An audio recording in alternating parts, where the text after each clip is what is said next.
बिस्मिल्लाहिर्रहमानिर्रहीम।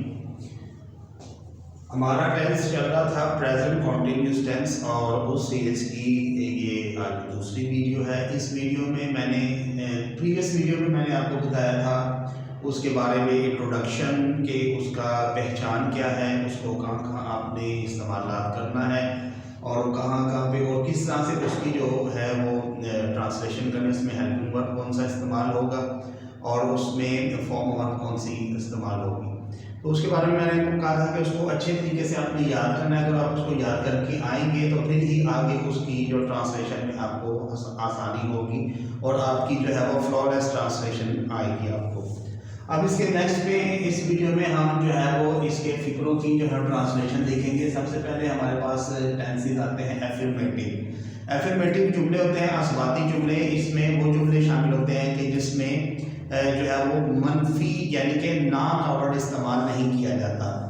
तो इसमें हमारे पास फिक्रे इस तरह से आते हैं। इसकी हम जो ट्रांसलेशन करते हैं, सबसे पहले हम करते हैं सब्जेक्ट का तर्जुमा, उसके बाद हम लिखते हैं helping verb, then form of verb first और उसके साथ आईएनजी का इजाफा, देन ऑब्जेक्ट। और बात औक़ात यहाँ पे अगर ऑब्जेक्ट ना इस्तेमाल हुआ हो तो उसकी जगह पे जो है वो एडवर्ब भी इस्तेमाल हो जाता है। वो किस्सा होता है आगे हम इसकी मिसाल में पढ़ेंगे।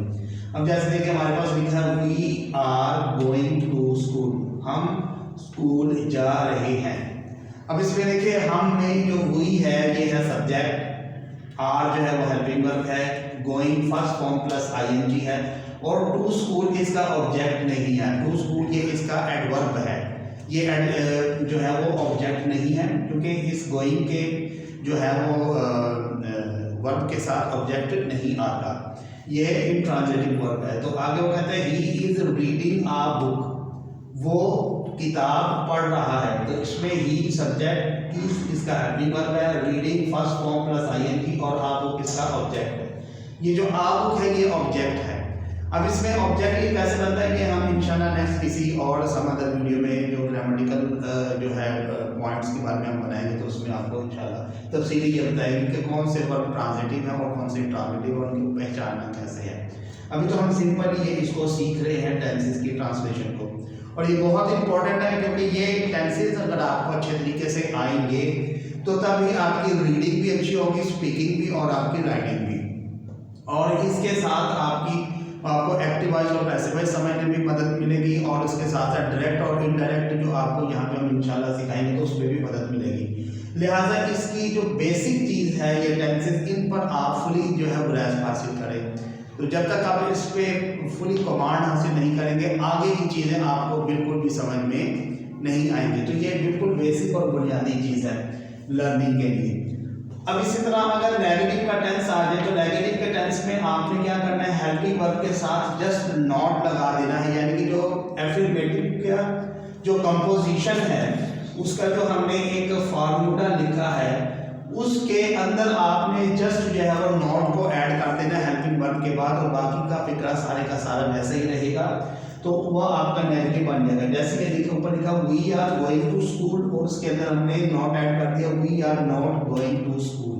तो नॉट आपने हमेशा हेल्पिंग वर्ब के बाद ऐड करना है। अगर आप हेल्पिंग वर्ब के अलावा कहीं और जगह पे इसको ऐड करते हैं तो ये आपका फिक्रा गलत हो जाएगा। जैसे we not are working going to school या we are going not to school, तो ये फिक्रा इस तरीके से आपका गलत हो जाएगा। तो इसकी कंपोजिशन का ख्याल रखना और इसकी तरतीब का सीक्वेंस का ख्याल रखना बहुत ज़रूरी है। तो इस तरह आप इसका जो तरतीब है वो अपने ज़हन में अच्छे तरीके से बैठा लें। इसी तरह हमने दूसरे टेंस में भी he is not reading a book, तो इसमें भी हमने हेल्पिंग वर्ब के बाद जो है वो नॉट लगाया है। अब हमारे पास टेंसेस का जो तीसरी जो फॉर्म आती है, जो इसके अंदर हमें जो टेंसेस बनाने होते हैं वो इंटरोगेटिव। इंटरोगेटिव मीन सवालिया फिक्रे। सवालिया फिक्रों के अंदर हमारे पास तीन तरह के फिक्रे आते हैं। सबसे पहले सादा सवालिया फिक्रे, दूसरे WH फैमिली के साथ। WH फैमिली से मुराद क्या है, वाई, व्हेन, वेयर, हुज, हुम, व्हाट, हाउ, मच, इस तरह के जो जितने भी वर्ड्स हैं वो सारे WH फैमिली के वर्ड्स कहलाते हैं। तो इनके साथ अगर फिक्रे हैं तो इसी तरह तीसरा टाइप जो है वो है नेगेटिव प्लस इंटरोगेटिव। के इंटरोगेटिव के फिक्रे के अंदर जो है वो नेगेटिव का एलिमेंट जो है वो शामिल होता है। तो सबसे पहले हम पहला सीक्वेंस देखें तो उसमें हमने क्या करना है, कि हेल्पिंग वर्ब को हमने शुरू में ले आना है सवालिया फिक्रा बनाने के लिए, इंटरोगेटिव बनाने के लिए हमने हेल्पिंग वर्ब को बिल्कुल शुरू में ले आना है। उसके बिल्कुल फौरन बाद हमारा सब्जेक्ट आ जाएगा, देन हमारा फॉर्म वर्ब आईएनजी और देन ऑब्जेक्ट आएगा। तो इस सीक्वेंस को बहुत अच्छे तरीके से आप लोगों ने फॉलो करना है। और दूसरे अगर WH फैमिली का वर्ड आएगा तो उसमें देखें ऊपर वाली जो तरतीब है वही नीचे है, सिर्फ क्या है हमने WH फैमिली का वर्ड उसके मजीद शुरू में ले आना है। सबसे पहले WH फैमिली का वर्ड आएगा, उसके बाद बाकी helping verb, subject, form verb plus ING और देन ऑब्जेक्ट या एडवर्ब जो भी कुछ हमारे पास उसमें आता है वो आ जाएगा। इसी तरह अगर हमने इसमें नेगेटिव को शामिल करना है तो सब्जेक्ट के फौरन बाद हम यहाँ पे नॉट लगा देंगे, बाकी सारी की सारी जो सीक्वेंस की मतलब वो एलिमेंट्स की जो सीक्वेंस है वो वही रहेगा, सिर्फ हमने जस्ट उसमें नॉट को ऐड कर देना है।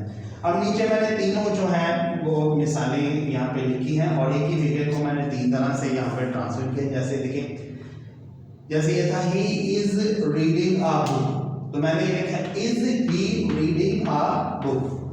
अब यहाँ पे जो इज आया है वो इसका हेल्पिंग वर्ब है, वो हमने बिल्कुल शुरू में हम ले आए हैं। उसके बाद है when is he reading a book, तो WH फैमिली का वर्ड बिल्कुल शुरू में आ गया, उसके बाद फौरन बाद हमारा हेल्पिंग वर्ब आया, देन हमारा सब्जेक्ट और फिर बाकी का फिक्रा। तो ऊपर और नीचे वाले फिक्रे में सिर्फ ये फर्क है, तो उसमें हमने WH फैमिली का वर्ड उसके सबसे शुरू में ले आए हैं।